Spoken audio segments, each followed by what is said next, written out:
Aerospace engineering के बाद वही उसको ऐसे समझ में आया कि ये आधा अधूरा ही है, कि इससे तुमको क्या मिलेगा, मतलब ठीक है पैसे तो मिल जाएंगे बट वो क्या तुम वो वाली चीज़ पूरी लाइफ भर कर सकते हो क्या सेम। महाकुंभ दुनिया के सबसे बड़े धार्मिक उत्सव का आयोजन उत्तर प्रदेश के प्रयागराज शहर में चल रहा है। आस्था की डुबकी लगाने की सब में होड़ मची हुई है। सिर्फ भारत के कोने कोने से ही नहीं बल्कि दुनिया के हर कोने से लोग इस महाकुंभ में शामिल होने के लिए पहुंच रहे हैं। पश्चिमी देशों से आए अंग्रेज लोग भी साधु बाबा जैसे वेशभूषा में महाकुंभ का आनंद ले रहे हैं और भक्ति के इस रस में डूब रहे हैं। लेकिन इसी बीच इस महाकुंभ में पधारे कैसे बाबा पूरे देश में छाए हुए हैं जो कि आईआईटीएन है। आईआईटीएन समझ रहे हैं ना आप? इंडियन इंस्टीट्यूट ऑफ टेक्नोलॉजी जैसे वर्ल्ड फेमस एजुकेशनल इंस्टीट्यूट से प्रोफेशनल स्टडीज हासिल करने वाला शख्स। जी हाँ, जिन आईआईटीएन बाबा की हम बात कर रहे हैं उन्हें लोग इंजीनियर बाबा के नाम से भी पुकार रहे हैं। सोशल मीडिया पर ये आईआईटीएन बाबा ही छाए हुए हैं। इनका दावा है कि इन्होंने आईआईटी बॉम्बे से एरोस्पेस इंजीनियरिंग की है। कुछ सालों तक प्रोफेसर के तौर पर अपनी सर्विसेज देने के बाद इनका मन कहीं और भटकने लगा। मोह माया से ये दूर होते गए और अब साइंस का रास्ता छोड़कर इन्होंने अध्यात्म का रास्ता अपना लिया है, क्योंकि अब इन्हें अध्यात्म की जिंदगी में शांति और सुकून मिलता है। खैर, इन आईआईटीएन बाबा को लेकर आपके मन में भी कई सारे सवाल होंगे, जैसे कि ये बाबा आखिर हैं कौन, कहाँ के रहने वाले हैं, इनकी अच्छी नौकरी छोड़कर बाबा क्यों बन गए, वगैरह वगैरह। आपके सवाल वाजिब हैं। भाई जाहिर है आईआईटी जैसे इंस्टीट्यूट से पढ़कर बाहर निकलने वाले शख्स की एक लग्जरी लाइफस्टाइल हो जाती है, लेकिन इन्हें देखकर तो कहीं से नहीं लगता कि ये कभी आईआईटी के सामने से गुजरे भी होंगे। तो क्या ये बाबा अपनी आईआईटी वाली बात बोलकर सबकी आंखों में धूल झोंककर जबरदस्ती अपनी वाहवाही करा रहे हैं? चलिए जानते हैं इनकी पूरी हकीकत। इन आईआईटीएन बाबा का असली नाम अभय सिंह है।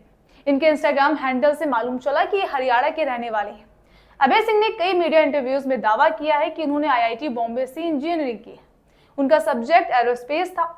इन इंटरव्यूज में अभय सिंह ने दावा किया कि बॉम्बे आईआईटी से पढ़ाई पूरी करने के बाद वो कैंपस इंटरव्यू में बैठे थे। इसमें उनका सिलेक्शन हो गया था। उन्हें एक कंपनी से लाखों का पैकेज ऑफर हुआ था। उन्होंने कुछ दिन नौकरी भी की, लेकिन इसके बाद उन्हें कोई किक नहीं मिल रही थी, क्योंकि इन्हें स्कूल के दिनों से ही फोटोग्राफी का शौक था। खासतौर पर वो ट्रैवल फोटोग्राफी एंजॉय किया करते थे।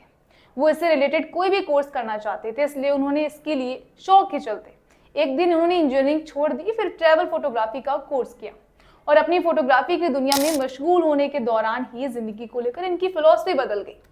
इन्होंने कुछ समय के लिए अपना एक कोचिंग सेंटर भी खोला। यहाँ फिजिक्स पढ़ाया करते थे, लेकिन फिर इनका मन कहीं भी नहीं लगा, क्योंकि अध्यात्म इनको अपनी तरफ घसीट रहा था।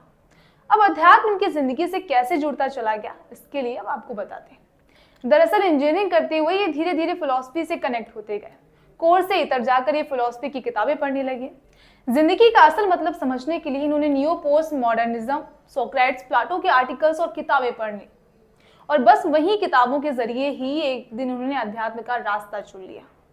आपको बता दें कि आईआईटीएन बाबा ने अपनी पूरी जिंदगी भगवान शिव शंकर को समर्पित कर दी। इनका कहना है कि अब अध्यात्म में मजा आ रहा है। अब मैं साइंस के जरिए अध्यात्म को समझ रहा हूँ, इसकी गहराइयों में जा रहा हूँ। सब कुछ शिव है, शिव ही सत्य है और शिव ही सुंदर है। खैर, जब इंजीनियरिंग बाबा से पूछा गया कि अध्यात्म की जिंदगी उन्हें कैसी लग रही है, तो इस पर उन्होंने बताया कि मैं अपनी जिंदगी के सबसे बेस्ट स्टेज पर हूँ।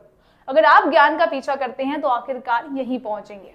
तो अब सवाल आता है कि क्या वाकई अध्यात्म ही असल चैन और सुकून है?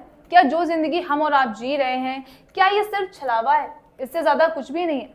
क्या सारी सांसारिक मोह माया को त्याग कर संन्यास लेने में ही भलाई है? क्या लगता है आपको? अपनी राय हमारे कमेंट बॉक्स में जरूर शेयर करिएगा।